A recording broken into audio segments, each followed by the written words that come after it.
there, Polly here. Listen, the story of the candy cane begins not in America, but in Europe, likely Germany, during the late 17th century.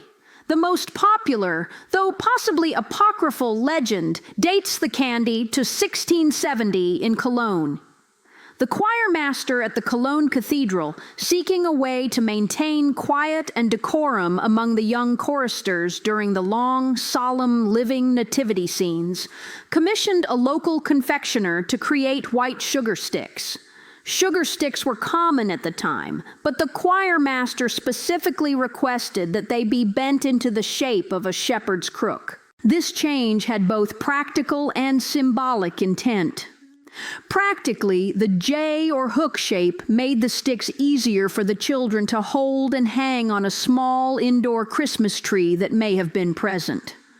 More importantly, it was meant to remind them of the shepherds who visited the infant Jesus, thus offering a religious justification for giving children candy during a sacred service. It's also often claimed the white color symbolized the purity of Christ. For nearly 2 centuries, the candy cane remained primarily a simple white bent sugar stick. Its earliest documented use in the United States dates to the mid-19th century.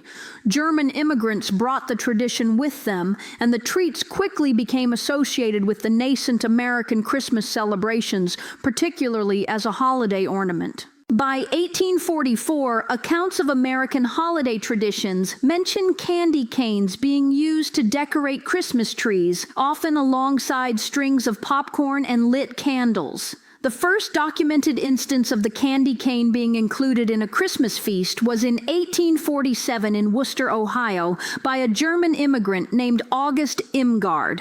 However, these early canes were still plain white and often flavored with something mild, like lemon or cinnamon, not yet the potent peppermint we know today. The transition from the plain white stick to the iconic red and white striped confectionery is a bit murky, but is generally believed to have occurred in the late 19th or early 20th century.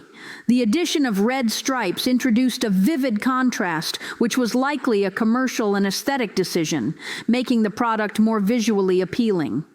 The strong flavor of peppermint, or sometimes wintergreen, also became the standard around this time, solidifying the candy cane's sensory identity. Early advertisements and postcards from the turn of the 20th century show the striped versions, suggesting they became widely popular around the 1900s. The greatest obstacle to the candy cane's widespread global success was the difficulty of its production. Until the mid-20th century, every single candy cane, from pulling and shaping the sugar to twisting in the colored stripes and bending the hook, was done entirely by hand. This made the treats extremely fragile, inconsistent in shape, and relatively expensive.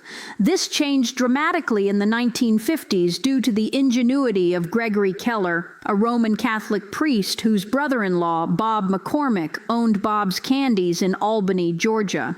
Keller invented a machine that automated the process of twisting the soft candy and bending it into the crook shape, a task previously requiring considerable manual skill and labor.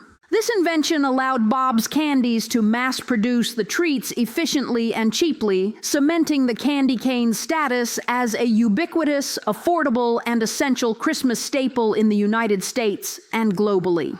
The candy cane is thus a product of slow evolution. Born from a practical idea in a cathedral, matured into a holiday ornament, branded by its signature peppermint flavor and stripes, and finally made globally accessible by industrial automation, it remains a beloved sweet stick of history. Remember, you are loved, you are whole, you are alive, I love you, and we'll talk to y'all later. Go make someone smile.